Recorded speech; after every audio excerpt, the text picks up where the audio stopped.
Good morning बच्चों। Class 10 chemistry में आपको चौथा चैप्टर शुरू किया गया था, कार्बन एंड इट्स कंपाउंड। उस चैप्टर में हम IUPAC नॉमेनक्लेचर यहाँ तक की बात कर चुके हैं आपसे, जिसमें आपको alkane, alkene, alkyne, alcohol, aldehyde, ketone, carboxylic acid, ester, amine और साइनाइड और हैलोजन, यहाँ तक की बात हो गई है IUPAC में। इस चैप्टर में छोटे छोटे कुछ टर्म आते हैं, उनको हम जान लेते हैं। फिर अब मुख्य रूप से आपको इस चैप्टर में कार्बन के कंपाउंड, चैप्टर का नाम क्या है, कार्बन एंड इट्स कंपाउंड। तो कार्बन की बात तक, वहाँ तक की बात कर चुके हैं हम।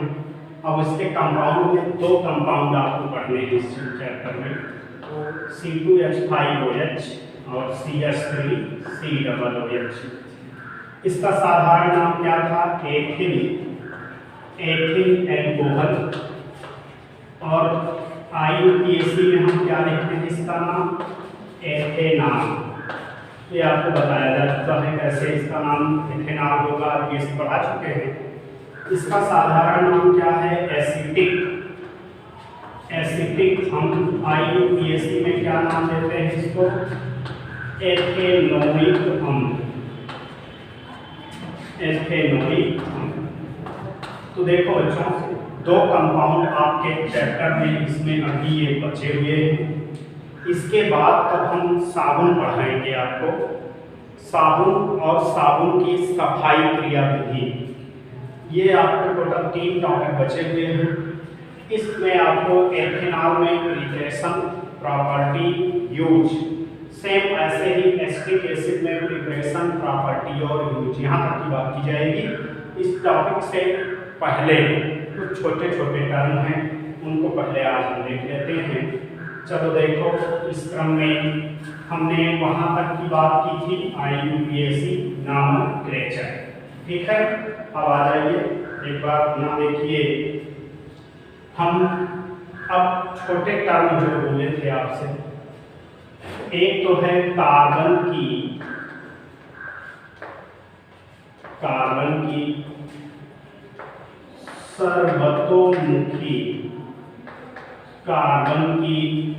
सर्वतोमुखी प्रकृति, इसके विषय में चर्चा करेंगे। ये क्या है, versatile nature of carbon, versatile nature of carbon, carbon की सर्वतोमुखी प्रकृति, ठीक है। देखिए, कार्बन पीरियाडिक टेबल, अगला चैप्टर हम आपको पढ़ाएंगे, उसमें आपको बताया जाएगा वर्ग 14 में कार्बन, सिलिकॉन, जर्मेनियम, एंटीमनी, इस तरीके से ऐसे आपके रखे गए हैं, पीरियाडिक टेबल में हम बताएंगे। तो देखो बच्चों, वर्ग का जो प्रथम सदस्य होता है, पूरी पीरियाडिक टेबल की कहानी है। प्रत्येक वर्ग का जो पहला एलिमेंट होगा वो कुछ ना कुछ विशेष बातें रखता है अपने पास। तो ये कार्बन वर्ग 14 का पहला एलिमेंट, ठीक है। तो इसमें हम आपको थोड़ी सी जानकारी देखो, जैसे क्या है कि जब भी किसी ग्रुप में ऊपर से नीचे की ओर मूव करते हैं, उनमें धन विद्युतीय लक्षण बढ़ता है, ऋण विद्युतीय लक्षण घटता है, यानी इलेक्ट्रॉन त्यागने की क्षमता बढ़ती है, एक्सेप्ट करने की होती है। दूसरी बात, एक चीज और देखो, इलेक्ट्रोनिगेटिविटी जितना ज़्यादा कार्बन की है, उतना इसमें आगे आने वाले नीचे सदस्यों में नहीं है। क्यों? क्योंकि इनकी साइज बड़ी है, आसानी से इलेक्ट्रॉन डोनेट करते हैं, small in size, high electronegative carbon के कंपैरिजन में, ठीक है। अब देखिए आप कुछ विशेष बातें मेरी। कार्बन जो होता है आपका, ये कैटिनेशन प्रॉपर्टी रखता है। कैटिनेशन का मतलब होता है श्रृंखलन गुण। कार्बन आपका कैटिनेशन प्रॉपर्टी देता है, श्रृंखलन गुण। इसका मतलब क्या होता है कि श्रृंखला बनाने की इसमें बहुत प्रबल क्षमता होती है, यानी कि कार्बन वैलेंसी होती है 4। चारों वैलेंसी कार्बन किस तरीके से शो कर सकता है, एक ये मेथड है। एक में कार्बन आपका ऐसे नजर आता है कि डबल बॉन्ड दिखाता है, इसकी चर्चा हम आपसे कर चुके हैं हाइड्रोकार्बन में, जिसमें एल्केन, एल्कीन और एल्काइन आता है।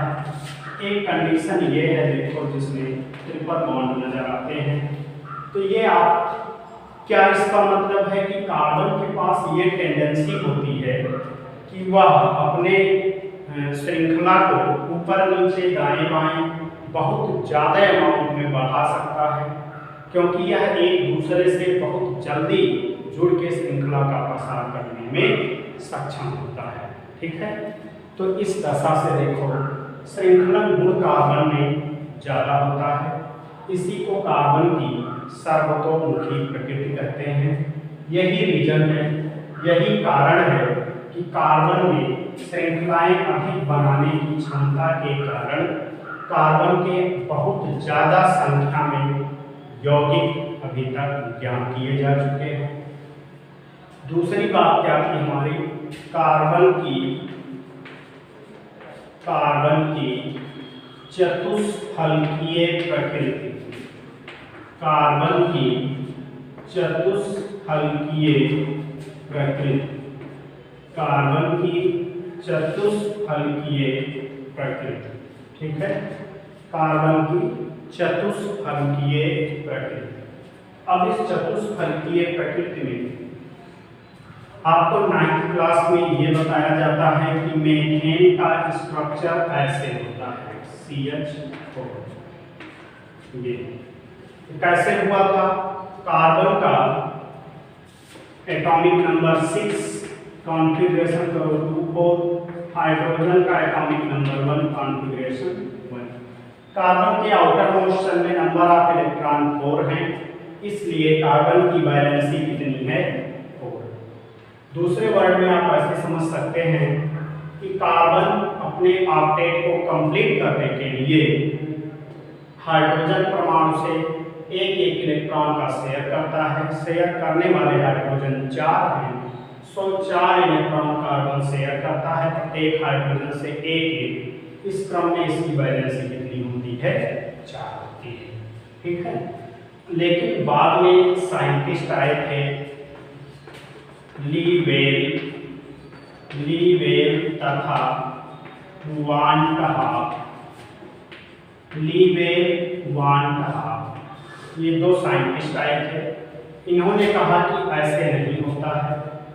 हम आपको बता दें कि बंध में क्या है, इलेक्ट्रॉन है। देखो, एक बंध के बनने में मिनिमम 2 इलेक्ट्रॉन पार्टिसिपेट करते हैं, भाग लेते हैं। तो इलेक्ट्रॉन बंध में है, बंध जितने नजदीक होगा तो बॉन्ड जितने पास पास होते हैं उनमें प्रतिकर्षण उतना अधिक होता है। ध्यान रहे, हमने क्या कहा, चूंकि इलेक्ट्रॉन सेम चार्ज के होते हैं, नेगेटिव चार्ज पार्टिकल हैं, तो इलेक्ट्रॉन में क्या होता है कि नेगेटिव चार्ज की एबिलिटी की वजह से ये आपस में रिपल्सन करते हैं, प्रतिकर्षण करते हैं, जिससे ये दोनों बॉन्ड एक दूसरे से मैक्सिमम दूरी पर रहना पसंद करते हैं। ठीक, इसी बात को लीवेल-वान-टहाफ ने कहा था। अब आप यहाँ देखिए, किसी भी 2 बंध के बीच का बॉन्ड एंगल यहाँ कितना दे रहा है, 90। यहाँ 90 डिग्री का बॉन्ड एंगल है। लीवेल-वान-टहाफ ने जब ये बताया था तो उन्होंने क्या बताया कि बॉन्ड जितने ज़्यादा मैक्सिमम दूरी को रखते हैं उतना ही मिनिमम रिपल्सन काज होता है। जितना मिनिमम रिपल्सन होगा वह कंपाउंड उतना अधिक अस्थायित्व को प्राप्त करेगा। ठीक है, अब चलो देखो इसकी बात। तो इन्होंने जब ऐसी बात रखी, ये धारणा रखी, तो क्या बताया इन्होंने कि जो मीथेन, इसका नाम क्या है, मुझे बताया मीथेन। आप इसको पढ़ भी चुके हैं। तो मीथेन का जो स्ट्रक्चर है कुछ इस तरीके से नजर आया, CH4। ऐसे। ये देखिए, ये क्या बता रहा है कि इसकी ज्योमेट्री कैसी है, टेट्राहेड्रल। टेट्राहेड्रल का मतलब क्या होता है, चतुष्फलकीय। इसकी ज्योमेट्री है चतुष्फलकीय। इसको हम ऐसे भी समझ सकते हैं, देखो ये कार्बन है आपका, कार्बन से 4 हाइड्रोजन इस क्रम में लगे हुए हैं। ये देखिए, ये है आपका CH4। अब यहाँ पर बॉन्ड एंगल जो होता है वो होता है 109 डिग्री 28 मिनट। ये होती है यहाँ पर बॉन्ड एंगल। तो अब देखो यहाँ 90 डिग्री है, यहाँ 109 डिग्री 28 मिनट है। तो इसका मतलब क्या है कि यहाँ पर बॉन्ड एंगल बढ़ गया। कैसे बढ़ गया, क्योंकि बंध दूरी, मैक्सिमम दूरी को अडॉप्ट कर ली। तो जब बंधों के बीच की डिस्टेंस ज़्यादा होती है तो उनके बीच रिपल्सन कम होता है। जब रिपल्सन कम होगा तो क्या होगा कि उस कंपाउंड की स्टेबिलिटी मैक्सिमम।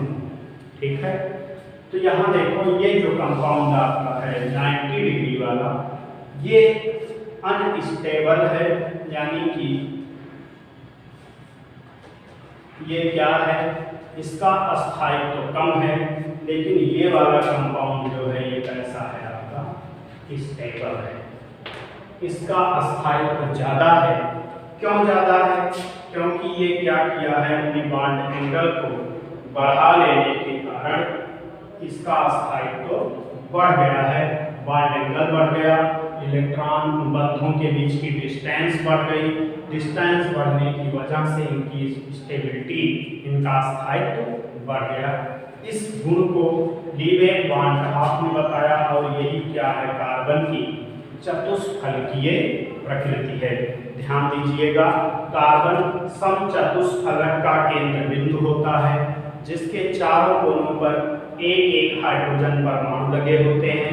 इन्हीं दो बंधों के बीच का बॉन्ड एंगल 109 डिग्री 28 मिनट का होता है, जिसमें बंध मैक्सिमम दूरी के एडॉप्ट करने के कारण इस कंपाउंड का स्थायित्व बढ़ा देते हैं।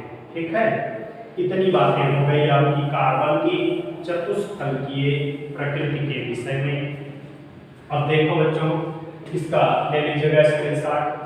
और देखो, जो हमने कहा था, इसके अतिरिक्त आपको इथेनॉल और क्या पढ़ना है, एसिटिक एसिड पढ़नी है। इनकी दोनों की हम चर्चा अगले नेक्स्ट वीडियो में करेंगे कि इनमें आपको क्या पढ़ना है, बनाने की विधि, भौतिक गुण, रासायनिक गुण और इनका यूज पढ़ना है, किस तरीके से इनका हम उपयोग करते हैं। सेम यही चीज़ यहाँ भी पढ़नी है। कुछ विशेष बातें इसकी हैं, इनको हम आपको बता दें। जैसे देखो, इसी चीज को एथिल अल्कोहल जो आपका है C2H5OH, इसके पहले क्या था, CH3OH, एक कार्बन का है, ये दो कार्बन है। पहला नंबर कौन होगा, मेथेनॉल। हम आपको बता दें, इसको सबसे पहले लकड़ी के भंजक आसवन से प्राप्त किया गया था। इसलिए इस यौगिक को, जो कि आपका CH3OH है, इसका नाम मेथिल अल्कोहल या मेथेनॉल है। इस कंपाउंड को हम नाम देते हैं कास्ट स्प्रिट। इसका नाम है कास्ट स्प्रिट, या इसी को कहते हैं कास्ट नैप्था। ये कंपाउंड है कास्ट स्प्रिट या कास्ट नैप्था। इस कंपाउंड को चूंकि लकड़ी के भंजक आसवन से प्राप्त किया गया था, उसके बाद आपका क्या है, एथिल अल्कोहल है। इस अल्कोहल को चूंकि अनाज से प्राप्त किया जाता है, इसलिए एक नाम इसका ये भी है, ग्रेन अल्कोहल। ग्रेन अल्कोहल, इसको हम अनाज से प्राप्त करते हैं, अनाज यानी कि जौ, मक्का, बाजरा, तो इसको हम ग्रेन अल्कोहल के नाम से भी जानते हैं। देखिए, इसी अल्कोहल का यूज करते हैं, C2H5 है, इसी का यूज करते हैं पेय पदार्थ के रूप में, पीने के पर्पज से हम इसका यूज करते हैं ग्रेन अल्कोहल का। इसको हम औद्योगिक अल्कोहल के नाम से भी जानते हैं, क्योंकि यह इंडस्ट्रियल में पेय पदार्थ के रूप में यूज किया जाता है। यह आपका एथिल अल्कोहल है। अब इससे जुड़ी हुई कुछ विशेष बातें हम आपको आज ही बता दे रहे हैं, फिर आगे नेक्स्ट वीडियो में हम आपको इसकी प्रिपरेशन प्रॉपर्टी ये सब वगैरह बताएंगे। तो चलिए देखिए, जो C2H5OH है इसकी कुछ विशेष बातें। 100%, अगर 100% आपका शुद्ध प्योर C2H5OH है तो इसका नाम होता है परिशुद्ध अल्कोहल। अगर 100% शुद्ध है, 95.5% शुद्ध है तो इसका नाम होता है परिशोधित स्प्रिट। ठीक है। और जब यही अल्कोहल और पेट्रोल का मिक्सचर ले लेते हैं, यानी कि पेट्रोल और अल्कोहल, ऐसे लिखिए, पेट्रोल और अल्कोहल का हम मिक्सचर ले लेते हैं, किसमें 4:1 के अनुपात में, तो इसका नाम होता है पावर अल्कोहल। ये पावर अल्कोहल है। पावर अल्कोहल का यूज कहाँ करते हैं? मोटर वाहनों में ईंधन के रूप में। ठीक है। और जब इसी में एथिल अल्कोहल है, आपका औद्योगिक अल्कोहल है, इसी में हम पिरीडीन मिला देते हैं, पिरीडीन विषैला पदार्थ होता है, तब इस अल्कोहल का नाम होता है मेथिलीकृत या विकृतीकृत अल्कोहल। और यह अल्कोहल पीने के पर्पज से यूज नहीं किया जाता है। यह आपके अल्कोहल की कुछ विशेष बातें हैं। कभी कभी एक नंबर में ये सवाल पूछ लिया जाता है कि व्हाट इज पावर अल्कोहल, परिशोधित स्प्रिट, विकृतीकृत स्प्रिट, या ये आपसे परिशुद्ध अल्कोहल, इस तरीके से क्वेश्चन आ सकते हैं एक नंबर के लिए। तो ये इंपॉर्टेंट है, स्क्रीनशॉट ले लो। जब हम ये कंपाउंड शुरू करेंगे आगे नेक्स्ट वीडियो में, तब फिर से ये बातें हम आपको बताएंगे। और ध्यान दीजिए, इसके पहले आया था मेथेनॉल। मेथेनॉल का यूज पीने के पर्पज से नहीं किया जाता है, क्योंकि यह बहुत विषैला हानिकारक अल्कोहल है। इसको पीने से व्यक्ति के आंख की रोशनी चली जाती है। सबसे पहले वह व्यक्ति अंधा हो जाता है, फिर इसके सेवन से उस व्यक्ति की मृत्यु तक हो सकती है। ठीक है। अब देखो एक बार बच्चों, इस चैप्टर को रिवाइज कर लेते हैं। कितना टॉपिक हमने आपको पढ़ाया? जैव शक्ति सिद्धांत, हाइड्रोकार्बन, अकार्बनिक और कार्बनिक यौगिक, हाइड्रोकार्बन का वर्गीकरण, सजातीय श्रेणी, इसके बाद फिर एल्केन, एल्कीन, एल्काइन, यानी कि IUPAC नॉमेनक्लेचर, क्रियात्मक समूह क्या होते हैं, और alkane, alkene, alkyne, aldehyde, ketone, alcohol, acid, amine, halide यानी हाइड्रोजन, और क्या था? साइनाइड। इनका हमने क्या बताया आपको? नामकरण। ठीक। अब इतनी बातें जब हो गई तो आज आपने क्या देखा कि कार्बन की सर्वतोमुखी प्रकृति और कार्बन की चतुष्फलकीय प्रकृति, दो बातें आपने यहाँ देख लिया। अब आगे नेक्स्ट वीडियो में आपको मिलेगा कार्बन के यौगिक। कार्बन के यौगिक में मैंने कहा कि एक ये आपको पढ़ना है और एक CH3COOH, जिसका नाम है एस्टिक एसिड, सिरका, इसको पढ़ना है। ध्यान दीजिएगा, सिरके में खट्टेपन का स्वाद, सिरका खट्टा जो होता है वो आपके एस्टिक एसिड की उपस्थिति के कारण होता है। तो एस्टिक एसिड आपको पढ़ने हैं और एथिल अल्कोहल पढ़ने हैं। इनकी प्रिपरेशन, बनाने की विधि, इनके भौतिक गुण, रासायनिक गुण और इनका उपयोग। फिर कुछ विशेष पॉइंट ऐसे आते हैं ये कभी कभी मल्टीपल चॉइस में आ जाते हैं या कभी कभी एक नंबर में लिखने के लिए पूछ लिए जाते हैं। तो इस तरीके से आप इसको डिस्कस कर लेंगे और वो दोनों कंपाउंड डिस्कस कर लेंगे। ठीक है, तो यहाँ तक की बात हो चुकी है। अब आगे आने वाली नेक्स्ट वीडियो में आप ये सब जानकारी लेंगे। तो इस क्रम में अब आप लोग यहाँ तक की बात हो चुकी, इनका रिवीजन बराबर करते रहिए। इस चैप्टर में कहीं प्रॉब्लम आती है आप हमको तुरंत सूचित करिए, रिवीजन करते रहिए, अपनी नोट्स में मैटर को ऐड करो, नोट्स बनाते रहिए। फिर आपको जैसे हमको मौका मिलता है आपसे क्वेश्चन पूछेंगे, चैप्टर का रिवीजन होगा, क्वेश्चन दिया जाएगा, उसका आंसर आपसे मांगा जाएगा। तो अभी आप लोग फिलहाल पढ़िए, तैयार करिए। जब हम आंसर आपसे मांगते हैं तो आप हमको बताएंगे, क्वेश्चन मिलेगा उसको सॉल्व करने की कोशिश करेंगे। कोई क्वेश्चन सॉल्व कर रहे हैं, आंसर नहीं आ रहा है, कहीं प्रॉब्लम आ रही है, कोई टॉपिक मेरे द्वारा पढ़ाया गया समझ नहीं आया, उस टॉपिक को हमको आप बता देंगे, हम उसको अगेन ट्राई कर लिया जाएगा। तो इतनी बातें हैं आज, तो इतनी जानकारी आज की वीडियो में आप लीजिए। आगे नेक्स्ट आने वाली वीडियो में कंपाउंड की बात की जाएगी, उसको कैसे प्रिपेयर करेंगे, कैसे उनकी फिजिकल केमिकल प्रॉपर्टी क्या है, उनका यूज क्या है, ये चीज़ हम आपको बताएंगे। तो इतना आज आप लोग रिविजन करिए, अपना तैयार करिए।